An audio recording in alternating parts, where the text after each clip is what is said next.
तो ये आपका क्वेश्चन नंबर फर्स्ट है। क्वेश्चन नंबर 13 देखिए, इसी में क्वेश्चन नंबर 13 भी इन्होंने दिया है। क्वेश्चन नंबर 13 देखिए क्या लिखा हुआ। क्वेश्चन नंबर 13 में लिखा है कि complement of an angle, complement of angle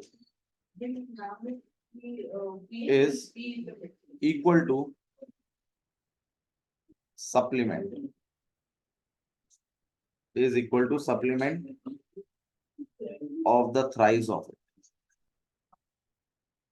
of the thrice of it. Find the measure of the angle. बताओ भाई रुद्राक्ष, मीनिंग क्या है इसका? If the complement of an angle is equal to supplement of the thrice of it. किसी angle, अगर किसी angle का complement equal है, सप्लीमेंट के 6 से इक्वल है, 3 टाइम्स के इक्वल है। अच्छा जी, हाँ भाई भाई मुझे एक बात बताओ जस्ट, चलो हाँ बोलो बोलो बोलो। हाँ उसका एंगल का तो मतलब आप ये कहना चाहते हो कि अगर मान लीजिए अगर मैं एंगल एक्स लेता हूँ, एंगल मैंने एक्स लिया, तो कॉम्प्लीमेंट क्या हो जाएगा पहले तो ये बता दो आप मुझे। 90 - x। अच्छा सप्लीमेंट की भी बात हो रही है, तो चलिए सप्लीमेंट भी बात कर लेते हैं। सप्लीमेंट कितना हो जाएगा? 180 माइनस 3x या 180 माइनस एक्स? नहीं नहीं, आप मुझे उसे बताइए सप्लीमेंट कितना होगा। 180 माइनस 3x। अगर आपने एंगल x लिया तो अगर एंगल अगर x कॉम्प्लीमेंट 90 माइनस एक्स होगा, सप्लीमेंट क्या होगा? सही है। हाँ जी, अब आप मुझे बताइए इक्वेशन का सेटअप की इक्वेशन क्या कह रही है कि जो कॉम्प्लीमेंट है, complement angle is equal to supplement of the thrice of it. इसका मतलब क्या? कॉम्प्लीमेंट एंगल भैया, तो कॉम्प्लीमेंट एंगल मतलब 90 माइनस एक्स इक्वल है किस चीज के? Size of supplement, 3 times supplementary angle पूरे का 3 टाइम्स इक्वल होगा।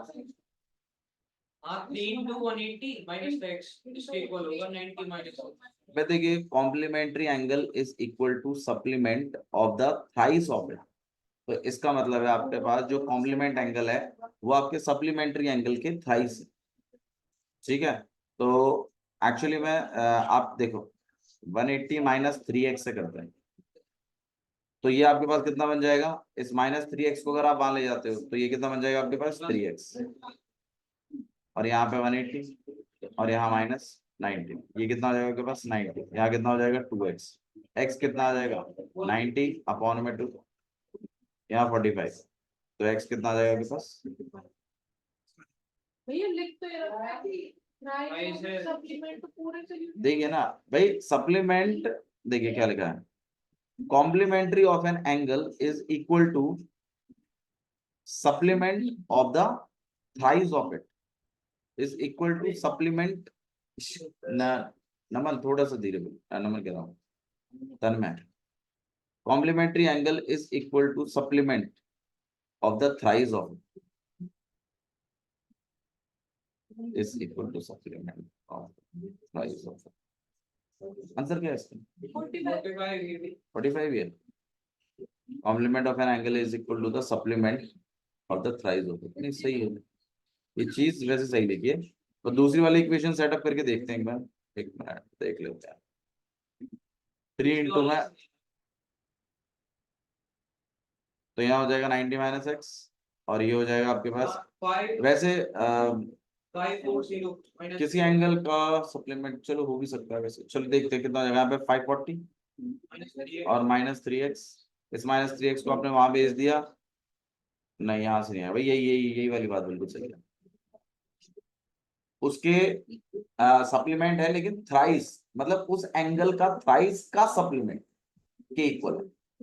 तो पहली बात तो आप वो एंगल निकालेंगे, फिर आप उसका कॉम्प्लीमेंट्री निकालेंगे, फिर आप उसी एंगल का थ्राइस करेंगे।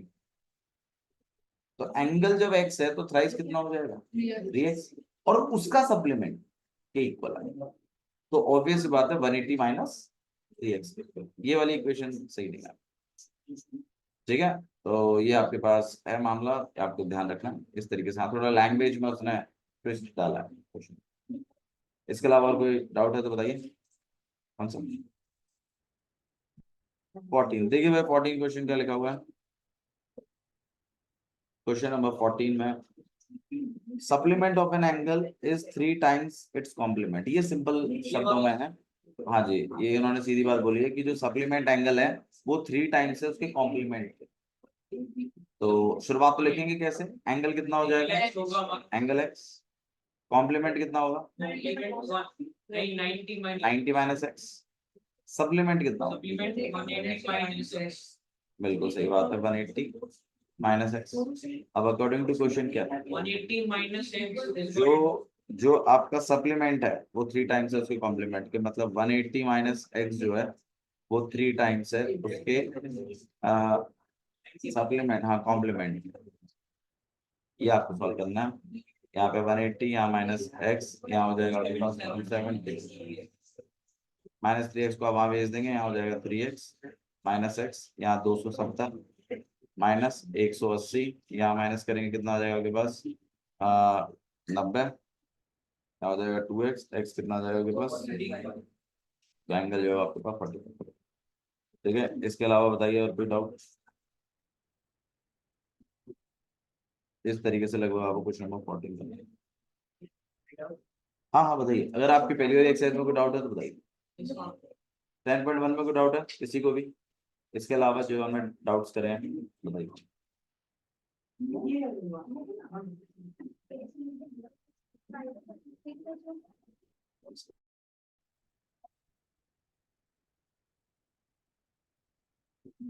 ठीक है, ए ओ बी, और ये पार्ट है आपके पास सी, और ये वाला जो है ये है ए, एंड दिस इज बी।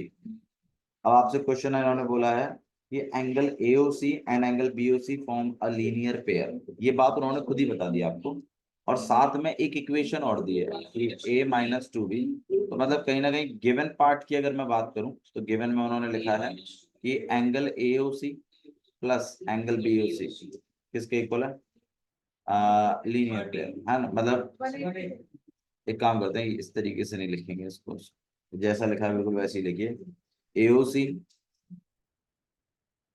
चल लिख सकते हैं एंगल BOC, ठीक है ठीक, इक्वल टू में कितना 180। ये स्टेटमेंट आपको दी हुई है उन्होंने लीनियर पेयर की। लीनियर पेयर का सम कितना होता है हमेशा 180, तो इसलिए AOC प्लस BOC मिलाकर 180। ठीक है, अच्छा जी, एक और बात भी उन्होंने बोली है, इक्वेशन दे रखी है आपको कि a-2b जो है वो 30 डिग्री के, तो जो आपको फाइंड करना है वो है A एंड B, ये हमें करना है। मैं देखो, एक बात हमेशा ध्यान रखिए कि जैसे आपको ये दे रखा है उन्होंने angle AOC plus angle BOC equal to कितना है 180। अगर आप इनकी वैल्यू डालें तो a plus B equal to 180, तो एक इक्वेशन तो ये हो गई, और एक इक्वेशन और भी है आपके पास a-2b इक्वल टू 30। क्या हम इन दोनों इक्वेशनों को सॉल्व कर कर a और b निकाल सकते निकाल सकते हैं। हैं, ठीक है, जिसको आपको ये बात पता है निकाल सकते हैं। तो अब आपको क्या करना है, a को अकेला कर देना, आप इसको क्या लिख सकते हो 180 माइनस 3, और इस बात को उठाकर इसमें प्लेस कर देना। तो जब आप इसको पुट करोगे कि a को मैं क्या लिख सकता हूँ 180 माइनस b, तो आप इधर लिखेंगे 180 minus b minus 2b equal to 30। तो यहाँ 180 minus 3b is equal to 30. 3b को हम वहां भेज रहे हैं, तो यहाँ 180 और माइनस 30, तो यहाँ हो जाएगा आपके पास 150। यहाँ 3b, तो b की वैल्यू हो जाएगी आपके पास 50। तो b आपके पास 50 आ गया। अब a और हमें निकालना है, अगर मैं इसमें पुट कर दूं b इक्वल टू 50, तो यहाँ a इक्वल टू हो जाएगा 180 और माइनस विच गोना बी 130, और आप इसे भी हाईलाइट करें। तो a भी है आपके पास और b भी निकला है, दोनों ही एंगल आपको पता है, तो कोई एज सच कोई प्रॉब्लम आएगी नहीं। चलिए, इसके अलावा बताइए और कौन सा।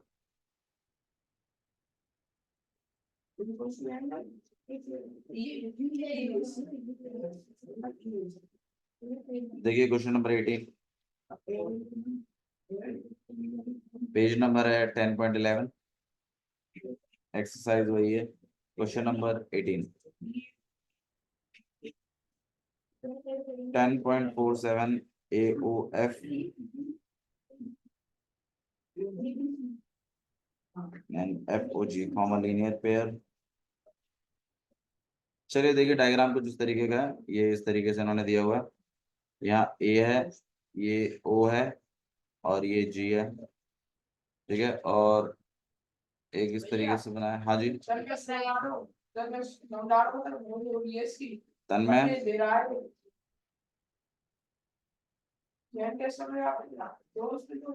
उससे पूछ लो क्या कह रहा है, आयरन और निकाल ला, वो निकाल ला, कुछ और ही आप अलग बैठ जाइए तन्मय, अलग बैठ जाइए तन्मय, नहीं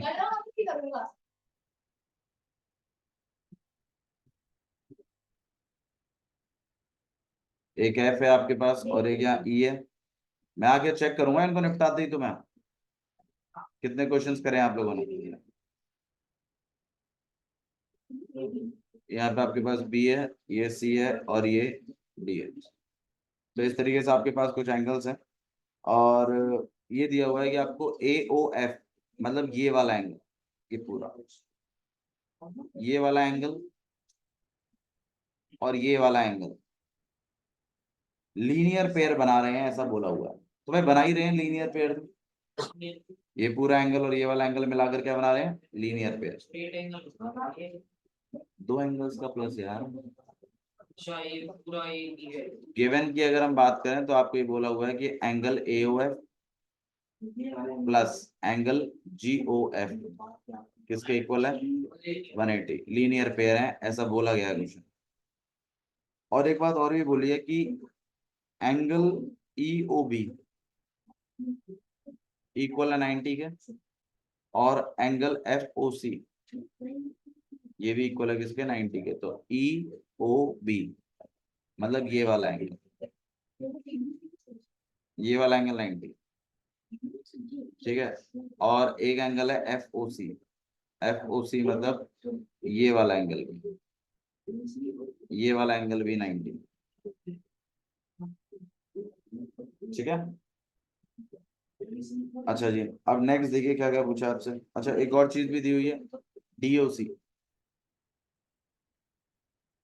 एंगल DOC इक्वल है एंगल FOG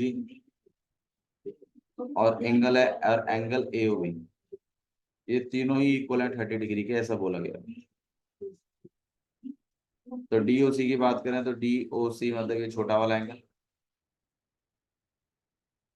ये इन्होंने आपको 30 डिग्री दिया है, ये वाला एंगल 30 है। और FOG ये वाला एंगल 30 है। और AOB ये छोटू वाला एंगल भी 30 है। काफी कुछ उन्होंने दिया है। जी ये FO सही करा हुई ना, सही तो है। FOG, हाँ सही, नहीं नहीं सही, FOG ये वाला है, ये 30 है। और AOB ये वाला है। तो इस तरीके से कुछ 30 बन रहे हैं, तो इनका आपको ध्यान रखना है कौन कौन सा 30 है, कौन कौन सा, अलग अलग कलर से करेंगे तो बहुत क्लियर समझ में आएगा आपको। चलो ठीक है, अब आपसे क्या क्या पूछा उन्होंने, आपसे फाइंड करने के लिए बोला है पहला एंगल FOE। भाई FOE ये बीच वाला एंगल निकालने के लिए बोला,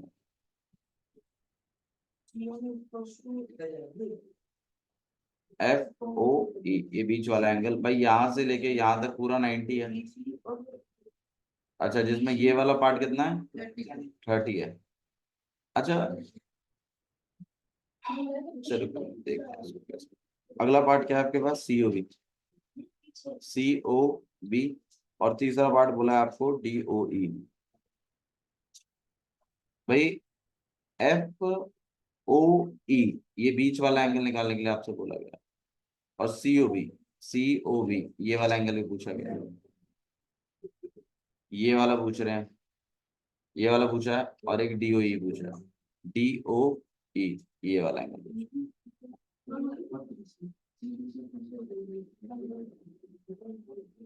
हाँ, तो आप एक काम करिए, ये पूरा कितना है 90।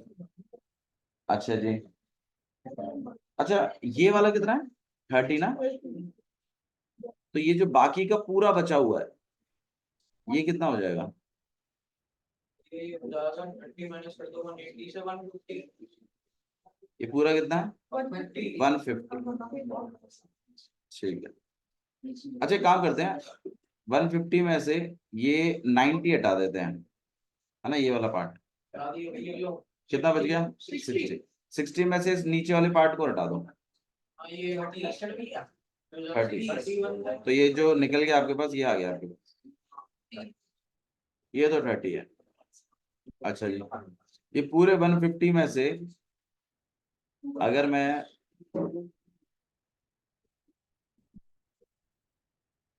अच्छा 90 यहाँ तक है ना इसका, ठीक है। पूरा 150 है और ये वाला पार्ट हमारे पास 30 है। अगर 150 में से अगर मैं इस 30 को हटा दूं तो आपके पास 120 आ जाएगा, जो कि आपका कहीं ना कहीं यहां से लेकर यहां तक होगा। सही है, सही है ना ये वाला पार्ट। अच्छा तो ये कितना है 120। अच्छा 120 में इतना एंगल 90 है, ये एंगल क्या है आपके पास 90। तो 120 में से अगर 90 हटा दें तो 30 बचता है, तो ये वाला एंगल आपके पास निकलता है। तो ये एंगल आपके पास कहीं ना कहीं क्या है 30 है। अच्छा बाकी बच गया DOE। DOE के लिए आप एक काम करिए,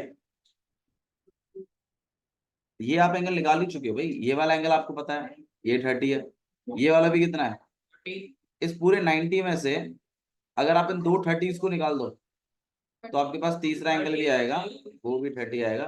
तो कहीं ना कहीं ये तीनों ही एंगल किसके इक्वल है 30। इसमें पूरे क्वेश्चन में 30। तो name all the right angles, right angle के नाम पूछे उन्होंने। ये right angle angle EOB FOC। वो आपको एंगल्स इसमें से देख दाख के बनाना, सारे एंगल हम निकाल ही चुके हैं। एंगल्स के नाम आप देख सकते हो, name 3 pair of adjacent supplementary angles. 3 pairs बनाइए सप्लीमेंट्री एंगल्स के। सप्लीमेंट्री एंगल्स क्या होता है, मिलाकर कितना आना चाहिए 180। तो देखो एक पेयर तो उन्होंने बना रखा है, ये angle AOF plus angle GOF, एक तो उन्होंने बना रखा है, ये सप्लीमेंट्री। अच्छा जी आप एक और बना लीजिए, AOD बना लीजिए प्लस एंगल GOD। एक और बना लीजिए, एंगल AOE बना लीजिए इस बार, और दूसरा क्या हो जाएगा GOE। भाई है तो बहुत सारे, आपने कोई 3 बनाना है, कोई 3 बनाना है। ठीक है, तो यही है। सप्लीमेंट्री में बना दी। नेम द, हाँ सप्लीमेंट्री होंगे, इनका प्लस करेंगे तो 180 आएगा। Name 3 pair of adjacent angle. Adjacent angle का मतलब क्या है, पड़ोसी वाले एंगल। तो जैसे ये आपका एंगल हो गया और ये वाला एंगल हो गया, ये एडजेसेंट है एक दूसरे के। इस वाले के साथ ये बाजू वाला एंगल हो गया, ये भी एडजेसेंट है। इसके साथ इसको बना दीजिएगा एडजेसेंट एंगल। इस एंगल का नाम होगा AOB, इस वाले का नाम होगा BOC या COB। ठीक है, तो ये सब आप देख सकते हो। ये भी डाउट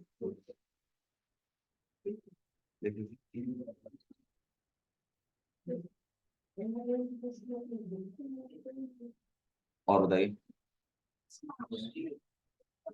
ये इसका तो डाउट ले लो, इसे भी डाउट अगर डाउट है बताइए, बताइए जो हम एक्सरसाइज कवर करते जा रहे हैं, उसमें कोई डाउट है तो बताइए। डाउट है 10.2, हाँ चलिए राइट 10.2 क्वेश्चन नंबर 4। भाई जो एक्सरसाइज हम 15 क्वेश्चन नंबर 4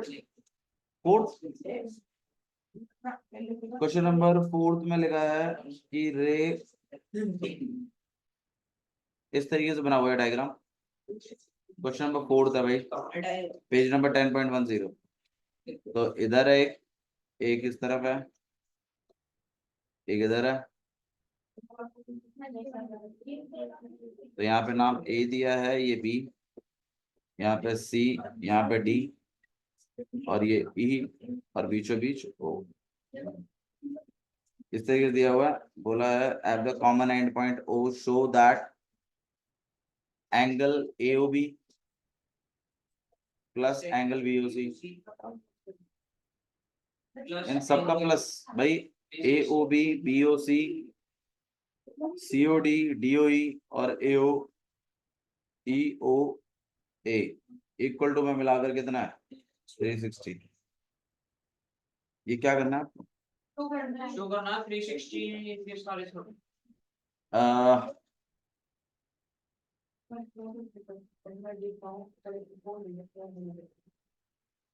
शो करना है आपको कि ये सारे एंगल्स कितना 360। यहाँ पे काम कर सकते हैं इसमें। हाँ, इसमें आप एक लाइन को एक्सटेंड कर सकते हैं,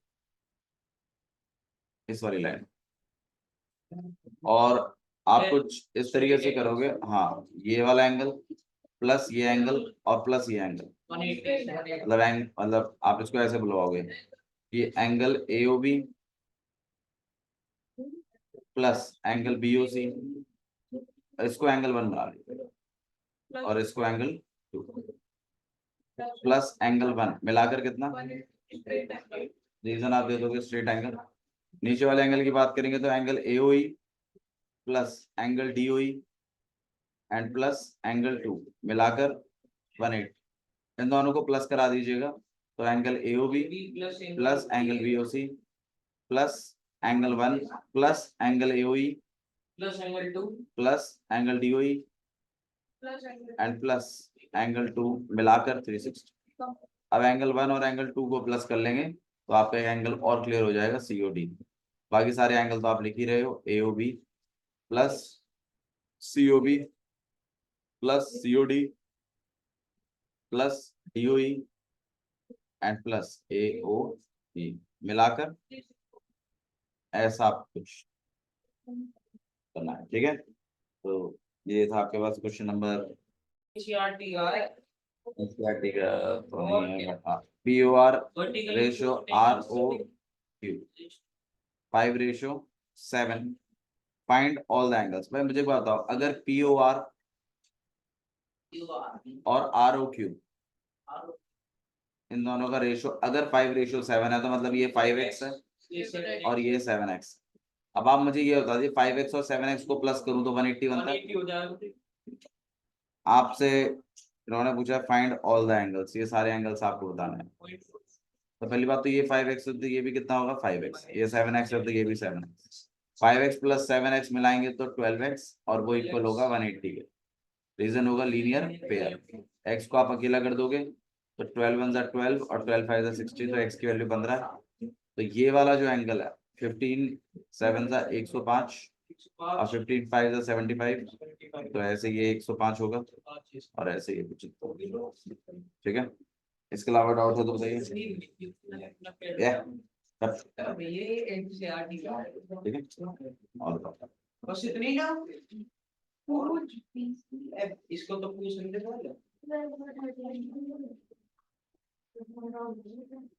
क्यों नहीं हो सकता? 10,000 हो गए ये गिनती के। नहीं 10 तो ज्यादा बोल दी मैं। 5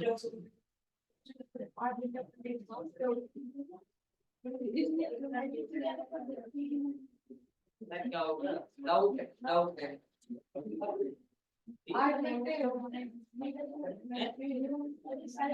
Prove that bisector of a pair of vertical opposite angles are in the same straight line. भाई क्वेश्चन नंबर 12, पेज नंबर है 10.16। Prove that the bisectors, हाँ जी, पेपर में केस कोई बेस्ड क्वेश्चन दे सही। अरे वो केस स्टडी है।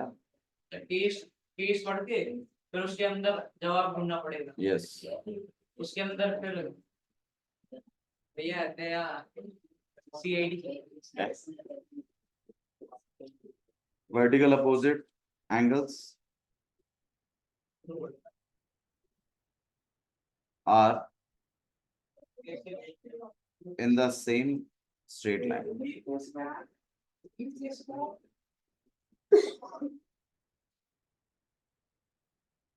मीनिंग बताइए कृष्णा क्या है? प्रूव्ड है, तुम्हें प्रूव करना है क्वेश्चन में कि bisector of a pair of vertical opposite है, मतलब जो पेयर है ये नहीं दिया 12 बजे तो बोला 12 बजे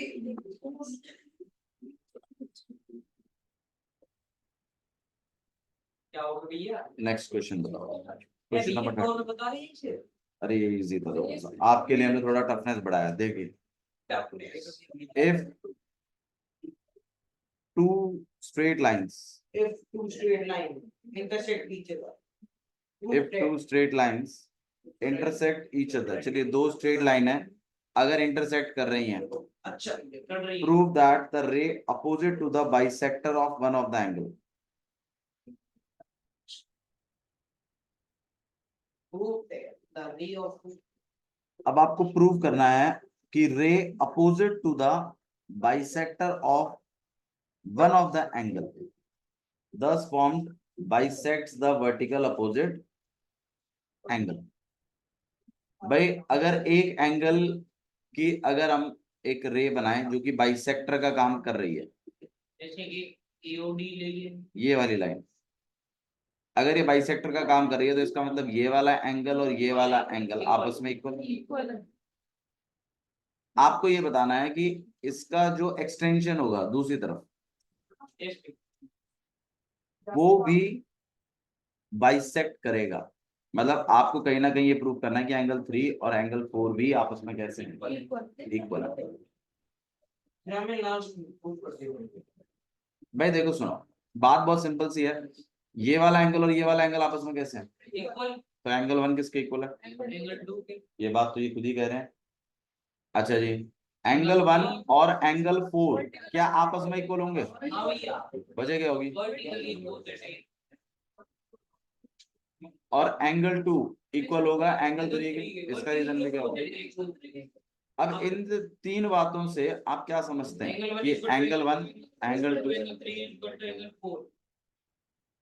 तो कहीं ना कहीं एंगल 3 और एंगल 4 भी आपस में कैसे हैं? इक्वल होंगे। अरे भाई लाइन बाई सेक्टर और भैया इसमें फिर डाउट है? डाउट है? आपके डाउट है तो बताओ, मैं करवाता हूँ। बताओ डाउट है। मैडम आप लोग के डाउट से बात नहीं करेंगे, डाउट